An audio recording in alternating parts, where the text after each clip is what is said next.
All right, so we're just going to dive in because we've already started recording because why not? What, like, all roads lead to Chris Dowling, and here we are. So Chris Dowling, his film, his latest film, and by the way, one thing I love about Chris is he's not only a director, he's not only a screenwriter, he's a director. Like, he does both. Like, he wrote Blue Miracle, which with Dennis Quaid, which is a huge hit on Netflix. He has a new film that you are in, Nathan. It's called Bad Counselors, and it is actually hitting theaters here in the next week and a half, which is crazy. By the time this airs, it'll be about to hit, which I'm excited about.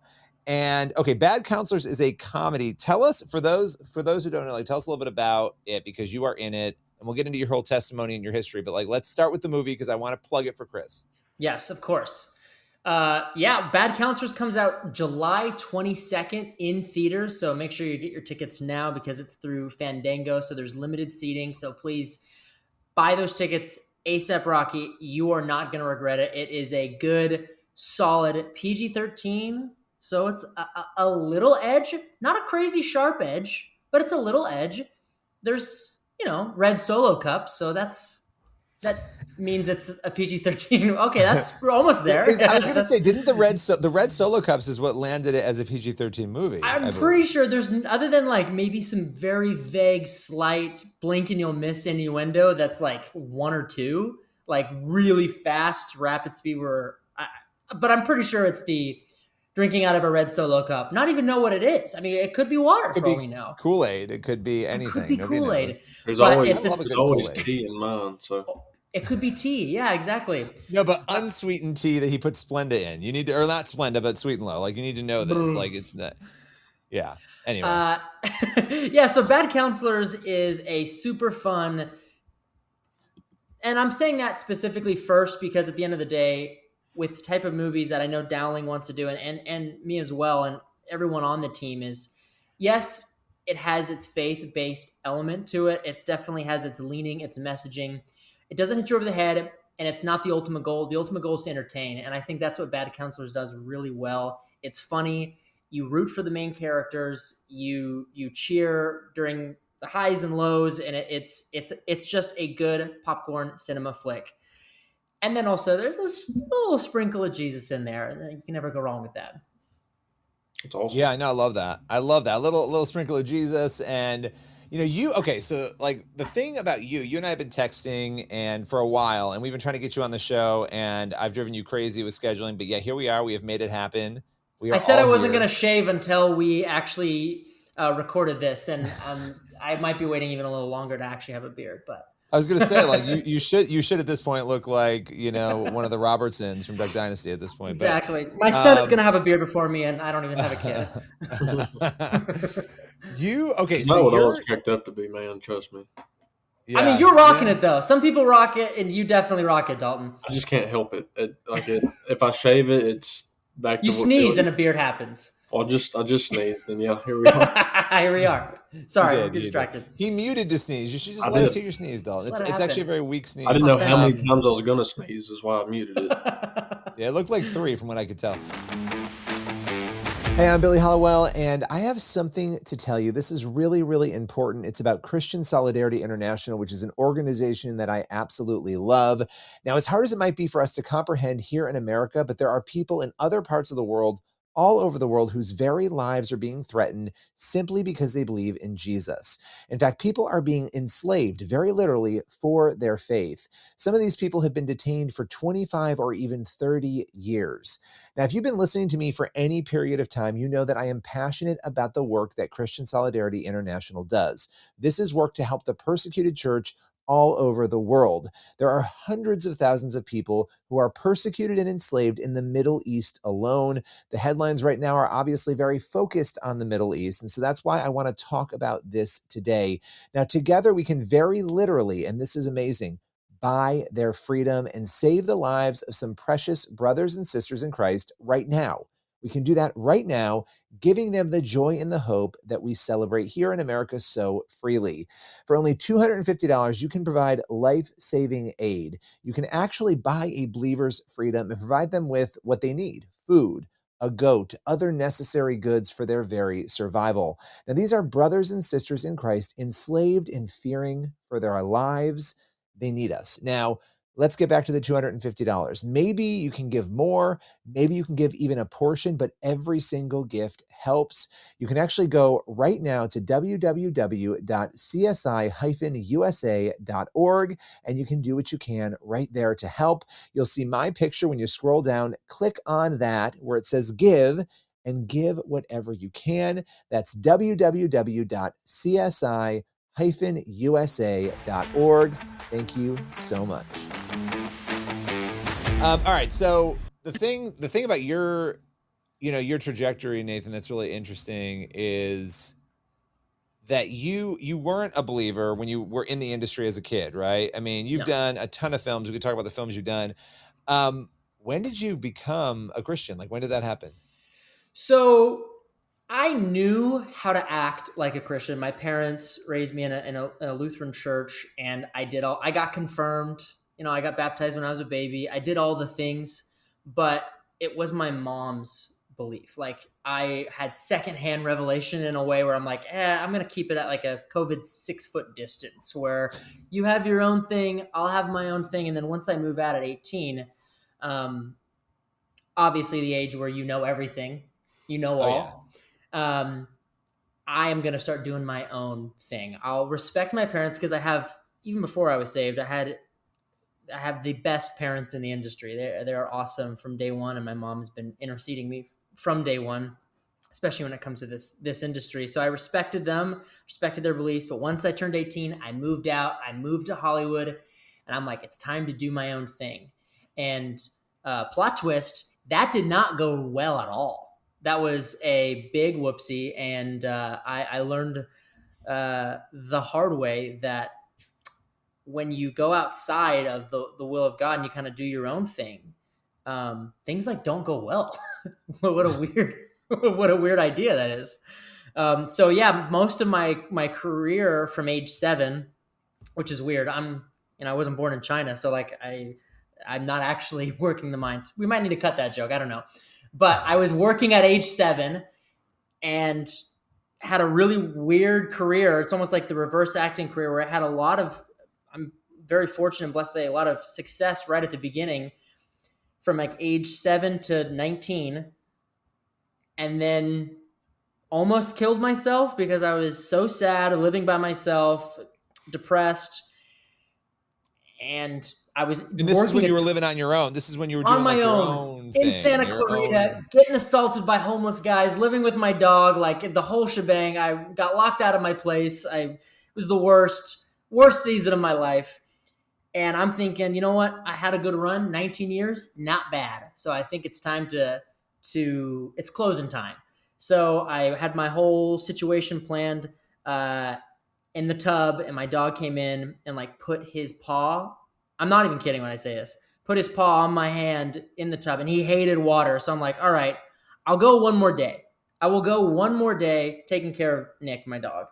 And I got a text. You were about to kill yours. You were about to take your own life. Unalive. Oh yeah. No, we were. This is as real as it gets. I was because isolation is really the devil's playground. Like once he can get you alone, once he can get you out of like sound wisdom and a sound mind, then that's when you can start playing with your emotions, playing with your insecurities. There's a reason you have no friends in Hollywood. There's a reason that you are living alone. There's a reason for this, that, and the other thing. And it's best to not burden anyone because, and this is the classic devil trope, is you're the only one who's experienced this, right? You're the only one who has experienced this type of isolation and this type of problem. So don't burden anyone. Just keep it to yourself because that's what's going to happen if you share. So that's a series of yeses in my mind that I allowed of just really polluting with weeds my mind and my psyche where I was like losing it. And I was like, all right, it's time to go. So then my dog thwarted my plans. The next day I got a text from a friend of a friend of a friend of a friend of a friend. And I'm not kidding, that many degrees of people. And none of them were Kevin Bacon, I promise. All of a sudden, me and this person talked, and he's a dean of a Bible college in Ventura, Vic Fomenko. I'll never forget him. Dude saved my life a couple times. He said, "Hey, dude, I know you don't know me. I got your number through a random chain of people. Maybe you should consider coming to this Bible college." And I was like, hilarious. I'm good. Thank you. A year goes by. I start hanging out with those people, and they have something that I want. They were just different. They had joy. They had, no matter their circumstance, I mean, these were broke Bible college students, but they had this joy that I had never experienced before in life, and I wanted it. So I called my manager and I said, "Hey, Bev, I think I'm going to go to Bible college." And she said, "What? What are you doing?" I go, I know, but I need to do this. And she's like, "Okay, maybe. This industry's all about momentum, sweetheart." And it's true. But I did. I committed. I went to Bible college, and I gave my life to the Lord 2 weeks in. And here I am now, still on earth. Let's see.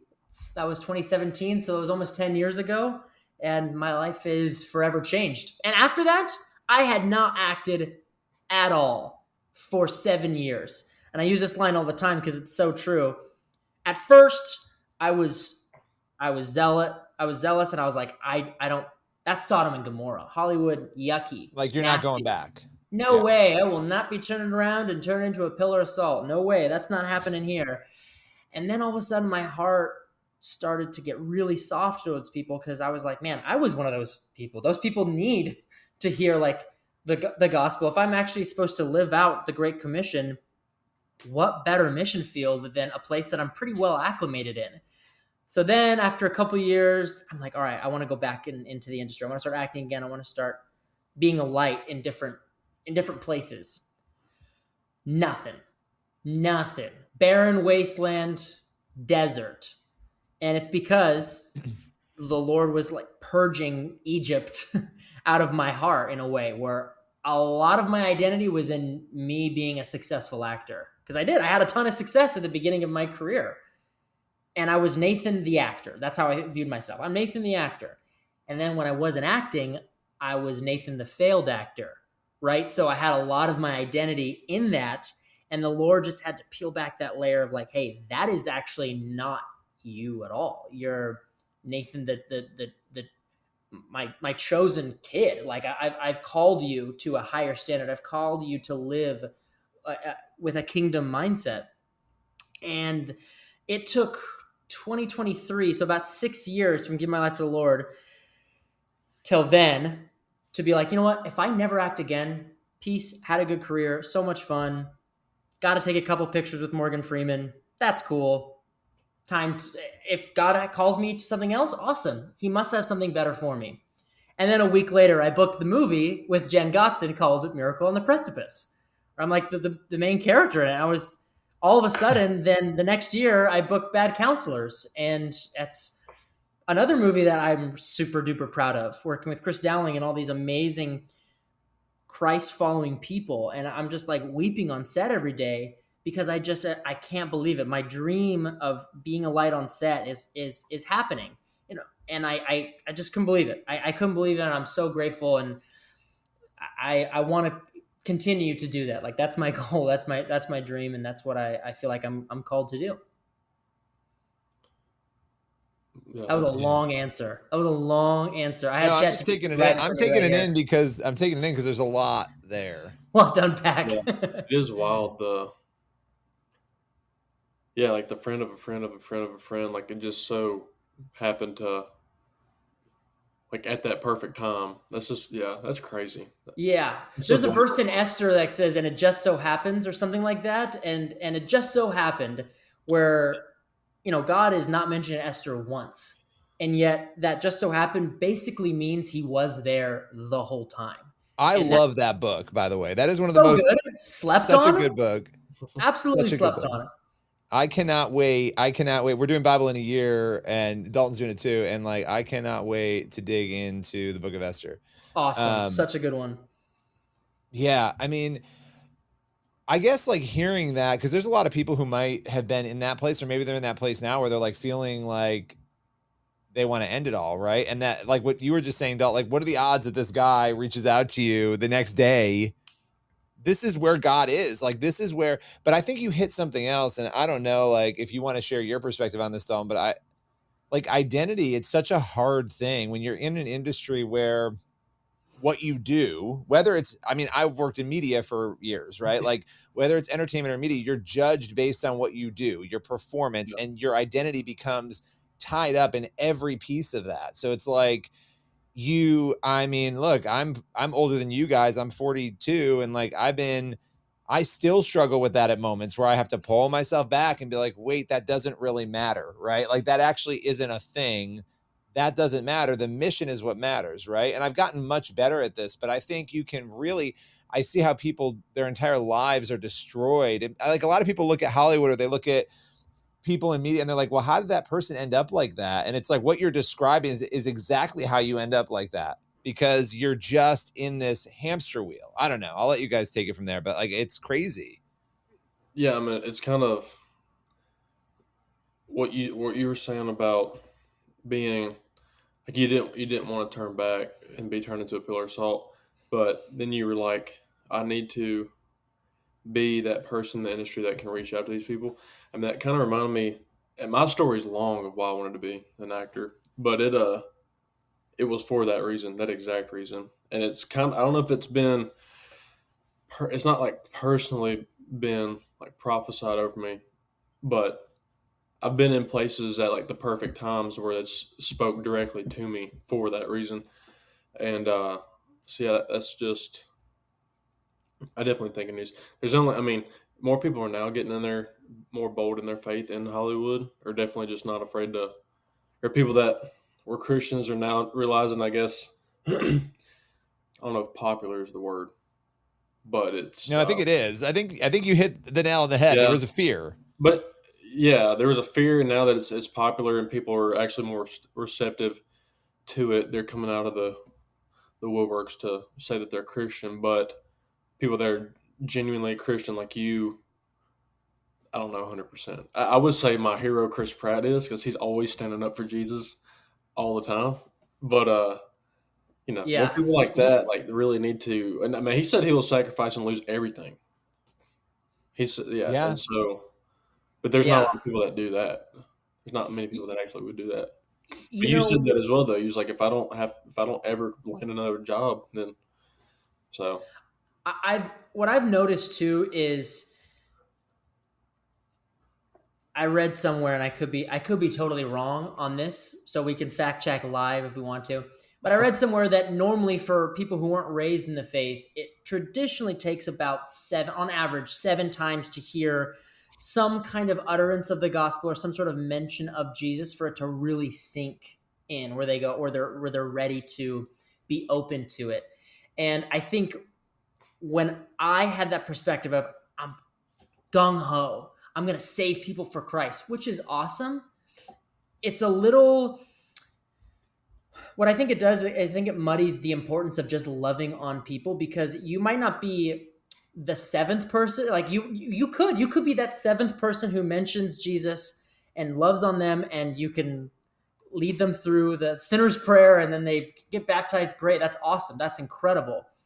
But there's serious fruit in just being the first or second or third or fourth or fifth or sixth person to just be a loving, joyous person in that person's life. And that is also part, in my opinion, the Great Commission is being a light, being different. It says in the Bible that they will know you by how you love each other. So that's how it is for me. I saw how they were loving each other. I'm like, whoa, I've never seen that type of stuff before. What's going on there? That's intriguing. That's unique. That pulls me in. I want what you have. And so I think what you said is great. I want to go into that industry and I want to, take back what the enemy has taken. That's great. That's awesome.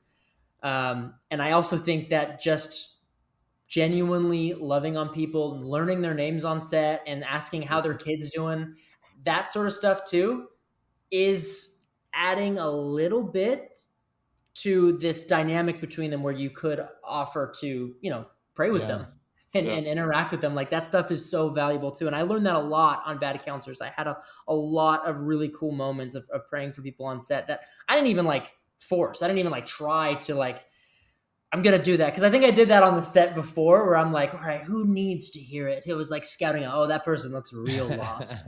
I saw them hiding a vape in their pocket. I'm going to pray for that guy. And that usually doesn't come across as strong as just being a nice person to them. Yeah, I mean, especially too because there's so many people who are really right now disconnected, and I think it's interesting when you look at what Scripture says about loving one another, like you're saying that they will know you by your love for one another. At a time when people are so disconnected and don't have like it's so weird. We have phones, we have connection, we have all these apps, and it's like everyone's so alone and desolate and depressed and suicidal, and there's all this chaos, and it's like, but you have more tools than ever. I think if Christians are showing up, because I think a lot of Christians are falling into those traps too. Like I have felt isolated. I have felt alone. And like I talk to people all day long. It's what I do for a living. How am I feeling alone and isolated? But when you come kind of into like realizing, oh, when we form those friendships and that family around the gospel, other people will see that. And I actually think it's like a magnet right now because of that loneliness, where people are even more intrigued by those relationships that we're called to, right, as Christians with one another. So I think it's like a really unique time and opportunity I mean, that's what this show was born out of. Like, it's just Bible studies that we were doing, that we were like, oh, awesome. We should podcast this. Like, we should do a podcast. Like, that's literally what this was, like a friendship that grew out of that. So I don't know. I'll stop my TED talk, but I just think like this is a good time for us to be able to model that for a world that needs it. Yeah, it's like just loving people like Christ preaches better to some people than any words. Yeah. No, totally. And my dad will have a soapbox and preach this on any street corner. There's a competency crisis in the world right now, right? So the bar, when he was a kid, he always talks about when he was a kid, I had to get a certain level of attendance and grades and blah, blah, blah, blah, blah. But because the bar is so low for just overall competency, and we are called as believers to do everything unto the Lord, so we should have an inherent high standard for all things. So when I'm teaching an acting class, I go, guys, it's really easy. Learn your lines, learn names, and show up early, not on time, early.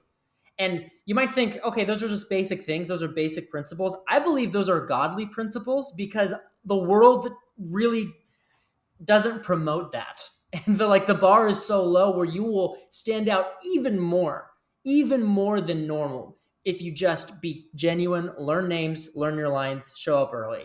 You will stand out. You will stand out, not just from a biblical sense, but also just a competency sense. Am I making sense right now with that? Yeah.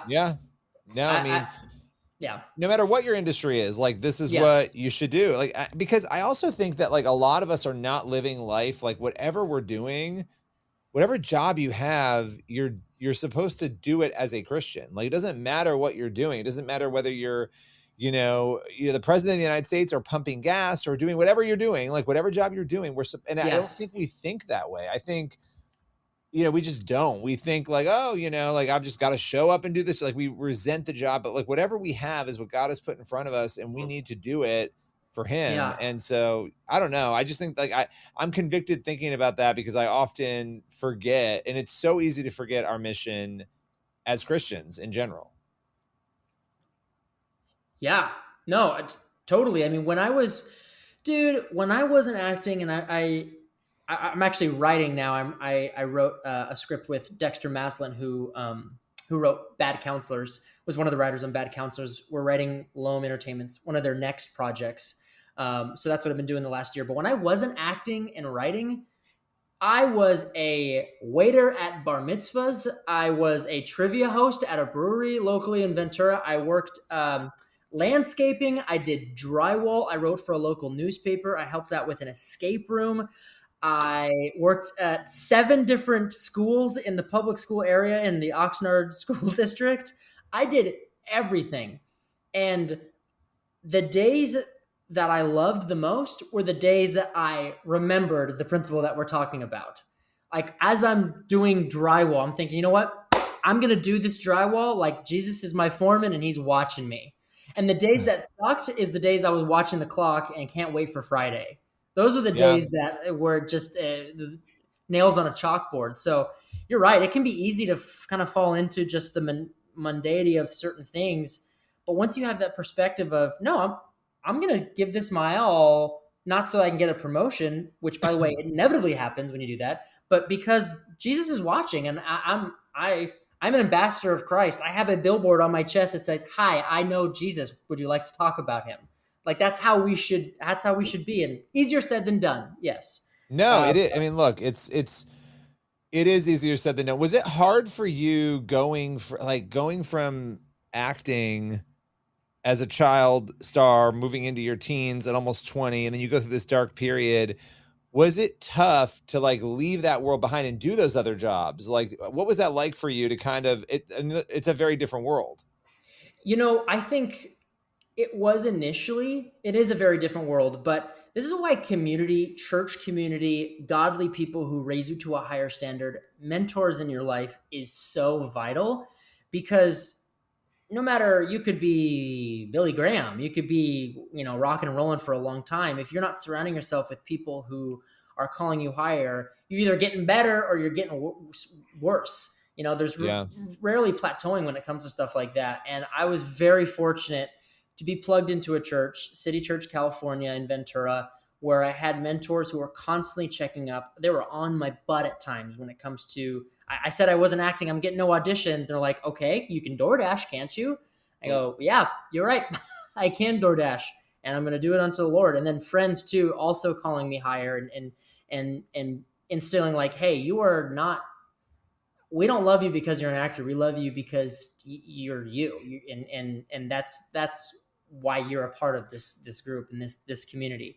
That's identity. That's identity again, though, too. Like identity is the toughest thing. Like I think everybody is struggling with identity to some degree right now. Like to some degree, like it is more than ever, probably because of social media and like just all of it. Like it's all this bubble that we've all created. And very few people actually know who you really are and what you're really struggling with, right? Like, and you have this facade that everybody has now. It doesn't matter whether you're in entertainment or not. Everybody has this fake sort of narrative that they've crafted. And I think that creates an identity crisis. I don't know. Everybody wants to seem cooler than what they are. Yeah. I mean, I'm a disaster in real life, right? Like, I think not real. I mean, maybe. I think we all are to a degree, right? Like but yeah, if you look at social media, it's like, oh, everything is great in that person's life. It's like, no, like we all have our ups and our downs and our struggles, right? And I think identity, like what you're talking about, being able to root yourself in Jesus, not in whatever else you have going on. Not even in our other family members or our friends. Like it's so easy to do it in people or in things or in jobs, right? Yep. Yeah. No, 100%. I think we live, it is social media, but we have this habit recently where we have to rank in our friend groups, right? We have, he's top dog because he makes X amount at his job. He has a wife and he has X amount of kids, or he has X amount of followers. That it does go back to social media a little bit. Okay, but now I have this. Like there's this constant comparison thing, which is the worst thing when it comes to identity. Actually getting a good, strong grip on your identity in Christ.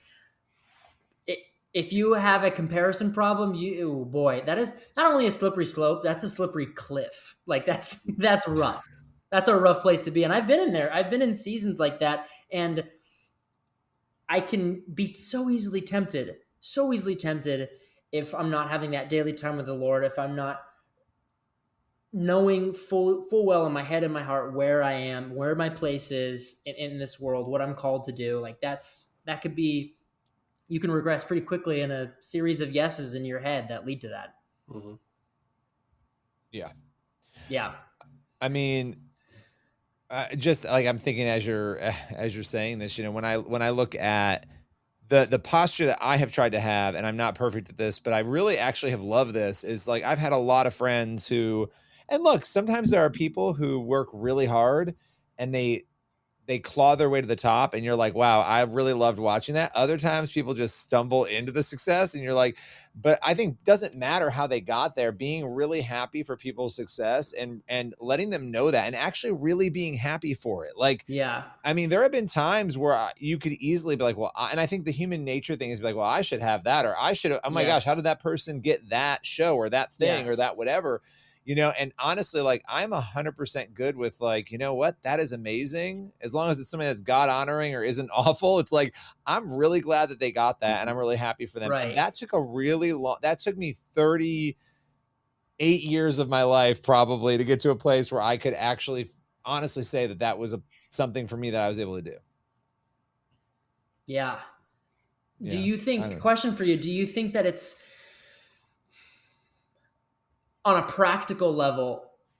Because this is what's happened for me. So I always read like, hey, your daily bread, the word, right? Getting in your word every day. I always thought, okay, yeah, sure, I'll read it, every other day when I have time or whatever. But I have learned in my trajectory of life that if I used to be able to go weeks without reading the Bible, now I can't go a day without feeling the effect of it. Like Yeah. I'm so more reliant on that and that feeling of that intimacy with the Lord, where I'm praying and worshiping, having time with the Bible. Where if I go a day now and I react irrationally or harshly, or my mind is a little foggy, I can almost 9 out of 10 times track back to, ooh, I skipped a very important moment of the day. Like that to me has Yeah. been the trajectory where like I have actually become more reliant on it as time goes on. Do you think that has been a part of y'all's journey as well? Oh yeah. Oh yeah. Yeah. I mean, mean, it's never not been like that for me. It That's might, cool. like you said, that might take me. Well, I say never not like ever since I got saved, but Mm-hmm. yeah, I mean, and it's bad, but there's days that go by that I'm just like, the Bible's literally the last thing on my mind because I've just been so busy, Yeah. you know. Yeah. And so yeah, it'll different things with like my language and stuff. Being in the construction field or whatever, like it's. Woo! Oh yeah. Little I'm not salty. I'm not dropping nothing crazy, but there's words. And That's funny. yeah, but yeah, definitely, and then just attitude too. Mm-hmm. Like Yeah. yeah. just attitude. Like me I getting mad think at Billy getting mad at me. I Things was like just going to that. bring this up. We actually, so Dalton's pretty much my best friend at this point. One of my best friends. It probably is my best friend at this point. And we had a really bad couple weeks, like a good, bad month of just not getting along. We do the show together, we work together, and and I think like when I look at that though, I'm like, I really wasn't. It wasn't just him. I had like a series of people that I was having problems with, and I was like, okay, what's going on? Like, what am I not doing? And I think for me on my end, I started doing prayer walks in September. That was something for me that was really important to like go out in the morning. And I was kind of like slacking on a lot of that and not doing the prayer walks or like, and I know this sounds weird maybe to people who don't do this, but like not reading the Bible. Like I was behind like a week on the Bible recap and we actually had our worst argument as friends, like A a lot of week bad. ago. I'm honest. We're honest on here. I don't care what Yeah. people think. Yeah. A lot No, of, it a was lot of, not great. a lot of f bombs I threw out. Oh yeah. No. It was Yeah. not a good, it was not a good argument. Let's just put it that way. No. But I think like my reactions and the problems that I was causing, and this is just an example, I think we can very easily, because when we pull away from the Bible and prayer, we start to think of ourselves. It's Yes. like, so it's like, you're not loving other people more than yourself anymore. You're thinking about, what am I upset about? What am I mad about? What is pissing me off right now? Yeah. And that becomes the standard by which we're then living. And that was what was happening to me for the last like month and a half. And I think I was letting a lot of pressure and things just build. And then, his reactions were terrible. So I You're mean, a lot it was more like, a lot more likely to act on your impulse emotion yeah, than than actually how you feel about the person. Like I love Billy to death. Like he's like big brother. But dude, I freaking ripped into him. I just had to. And then I repented, I told you, I was like, I feel bad for cussing, but I don't feel bad for what I said. You know what I mean? Yeah. Yeah. Because it was just the truthful like talk, and then now we're like past week's been the best we've been since we became friends. Yep. Uh, Yep. it's been, I think, in the past 2 weeks we've had 2 or 3 of those type of conversations, but not nearly as bad as the first one. But the yeah, and then but we've been praying a little more, getting in the Bible a little more, and yeah, it's just Yeah. But see, that's This is another awesome, thing. by the way. I think Yeah, This I know is we great. actually haven't. We've actually not Listening to talked this. about this openly. Like we've. Yeah. I agree with everything he just said, and I'll let you take it. But I This will say is one more good thing. TV, guys. This is going to get you a lot of views. This is good TV. I mean, when you're good friends with somebody, like best friends with somebody, and then you're working with them, there's things that come up. Like there's just things that come up, He's and I getting a think, little fuzzy. There we go. oh yeah, that happens on here, but don't worry, it'll be fine. No, As long as you can hear me. As long as you can hear me. Yeah, we can hear you.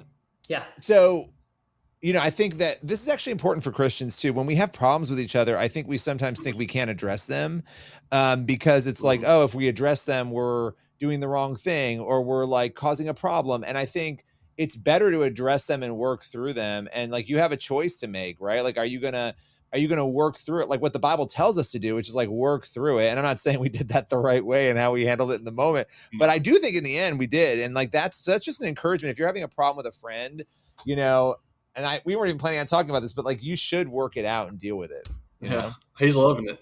This is good content. Like I'm here for this. I need my popcorn.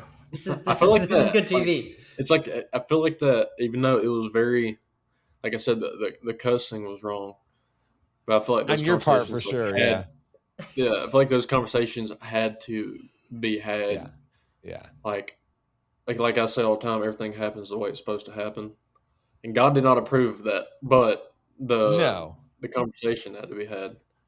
My go-to is in those situations is to be like, I'm done. I don't want to deal with this. Have a nice life. Yeah. That's my go-to, right? That's not a good go-to, by the way. I think that is a terrible go-to, and so that's where you have to be like, okay, what are we going to do? How are we going to fix this? And I think we are going to run into problems. Here's the other thing. The enemy wants nothing more than to stop a show like this from happening, and more importantly, a friendship like this from happening, right? Like the enemy will come in and try to destroy your friendships with other believers, and the question is, are you going to let him do it, or are you not? Are you going to step up? And so that's another thing that I think I've just thought a lot more about in how I pray, even for protection over relationships in general. I love that Nathan came on this show thinking he was going to talk about his movie, and he's got to listen to this. Bad counselors. No, I think this is great because the two main characters of Bad Counselors actually have some strife. They're best friends, and then as the movie progresses, they really start to fight.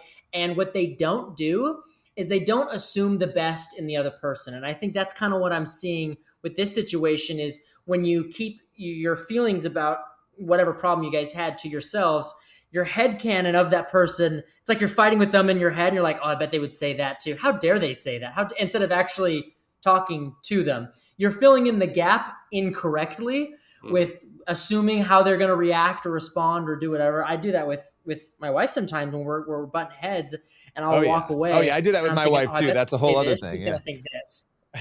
I bet she's going to say this. And when I eventually did say it, she didn't say anything like that. She actually responded in love. And I go, oh shoot, I spent a long time thinking this is how you were going to do things.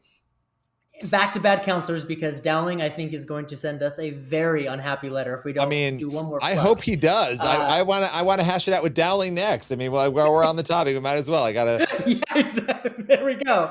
Exactly. Send this clip to him and be like, it was a very productive conversation. We talked all about Bad Counselors for 38 minutes. Like nothing more. I promise. Yeah. No, but that's what the two main characters do is they fight and then they eventually reconcile because they remember, oh, wait, this person loved me. This person actually sharpens me, like the verse, iron sharpening iron. And then they reconcile, they talk about their differences, and it's great. So you guys did that. That's awesome. You got to do it. Yeah. You got to do it. This is a great conversation. You got to do it. And people need to go out and see Bad Counselors. Go for it. What were you going to say, Dom?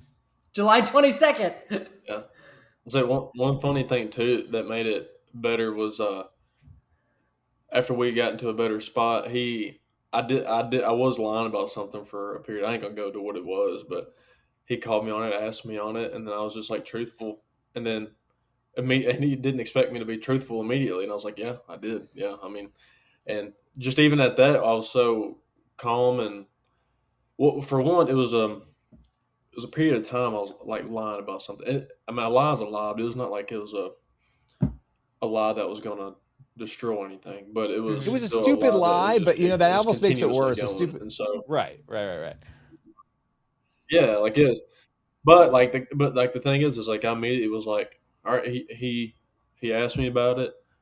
I was like, yeah, and then as soon as I was like, yeah, that's true. And so I immediately had like the 1,000 pounds lifted off my chest, and we just had a good conversation, and it didn't get into one argument.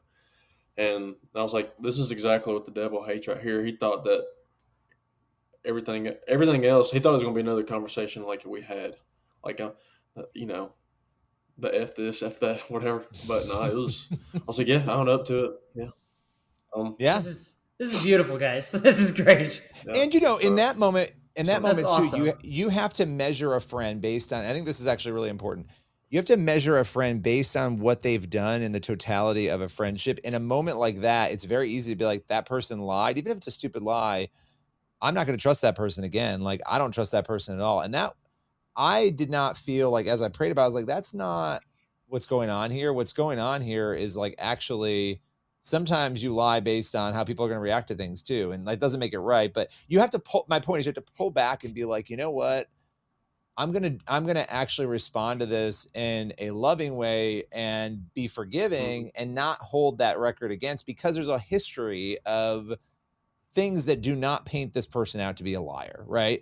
And so I think it's just like that, again, that's actually putting other people before yourself, and that's a tough thing to do, and I'm really not great at that all the time. Yeah. I'm really not. You can ask my wife. I'm not great at that all the time, and I'm trying to be better. And so I feel like, because my reaction could have been like, you're a terrible liar, I don't really like, I'm, you know.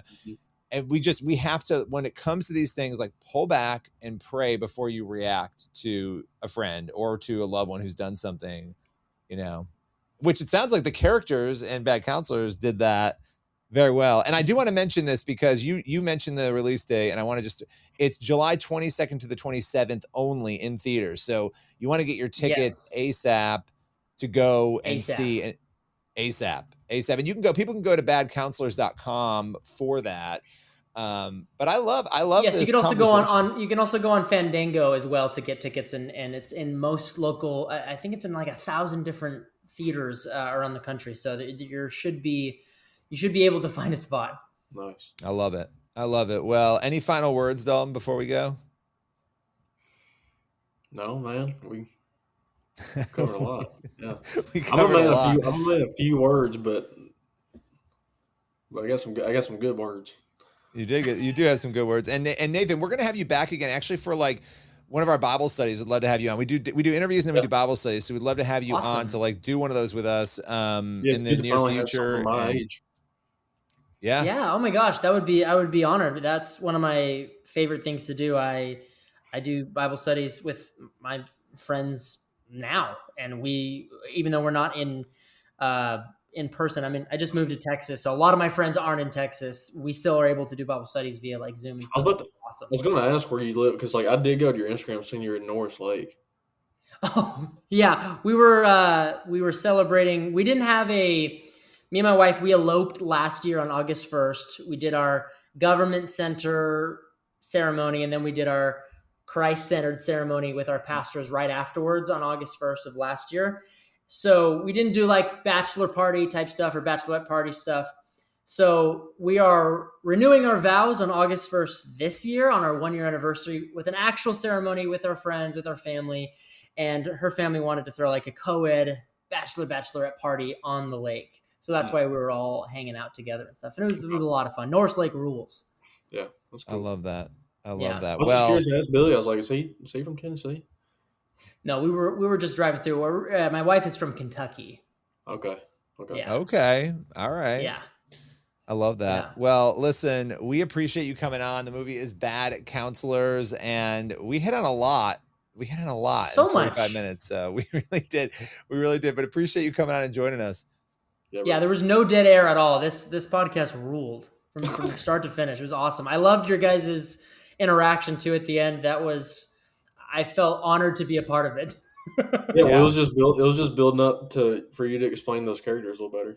Bingo, Yeah. exactly how we drew it up. Yeah. We planned this all. We planned it all. Exactly. I love it. Well, thank you. Well, And if thank you so much for having me, guys.